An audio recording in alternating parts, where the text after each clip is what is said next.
Hi guys, welcome back to the channel. You've probably just finished your lower body workout, so here's some post-workout stretches to help alleviate any muscle soreness, maybe improving your flexibility and mobility through the weeks. We're going to start in that lunge position for our hip flexors and a little bit of the quad. We're going to really lean into it, getting as low as we can. You may even feel a little bit of tightness. Once you've found that maximum stretch and you've settled into it, you're going to bring the hands above, lock the fingers at the top, and keep the chest facing straight forwards, and maybe even a little bit up to increase that stretch.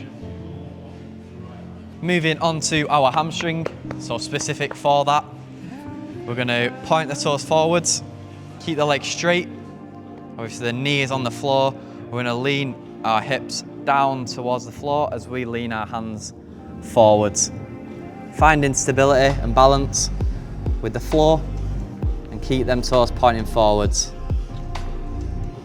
You should feel that all down the back of the leg.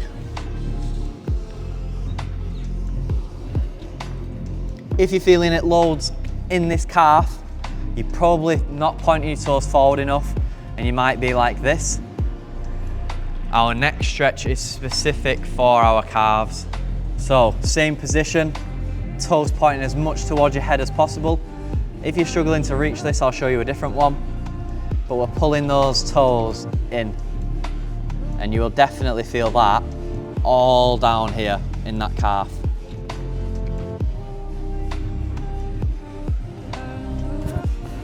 Same again, obviously, on the other side. I'm going to show you that different stretch for those of you who can't reach your toes with a straight leg. You can quite easily use a stepper, but you can also quite easily use a curb or your stairs at home.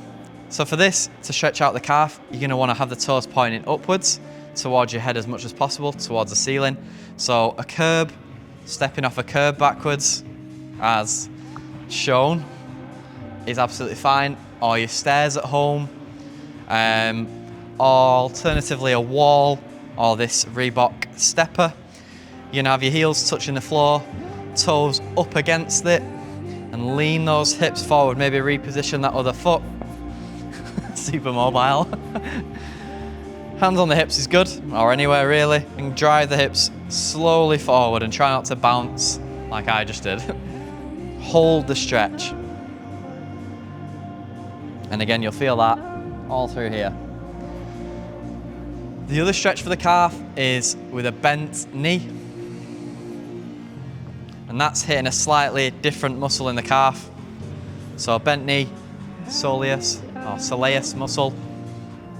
So you can see there's a bent knee here, and we're still leaning into the floor. For our glutes then, we're going to want to bring yourself to the mat, lying on the floor.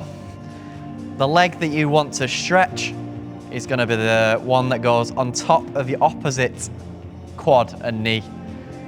From this position, you want to bring this right leg up, feed your left arm through the hole onto the shin or the hamstring, and then lock the fingers and pull into the chest. And you want to be pulling down into your chest.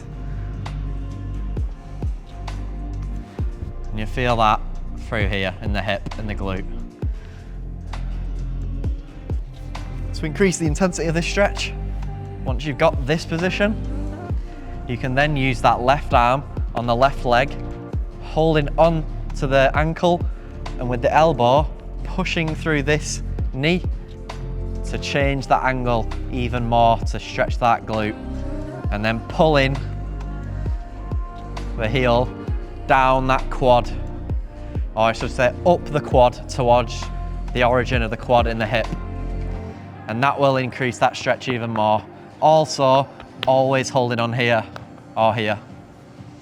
Final stretch, you're gonna be striking a pose for the camera, holding on to the bottom of your shin and your ankle.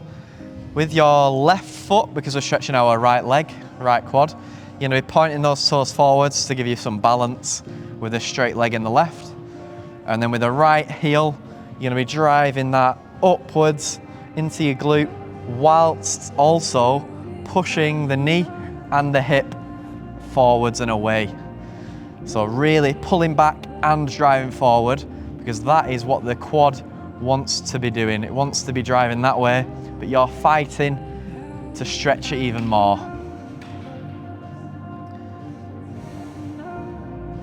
That is your post-workout lower body stretches done. Hopefully you enjoyed that video. It's going to help alleviate some of your DOMs. You can use this on a day where you don't train to help alleviate those DOMs even more. Thanks for watching. Like and subscribe.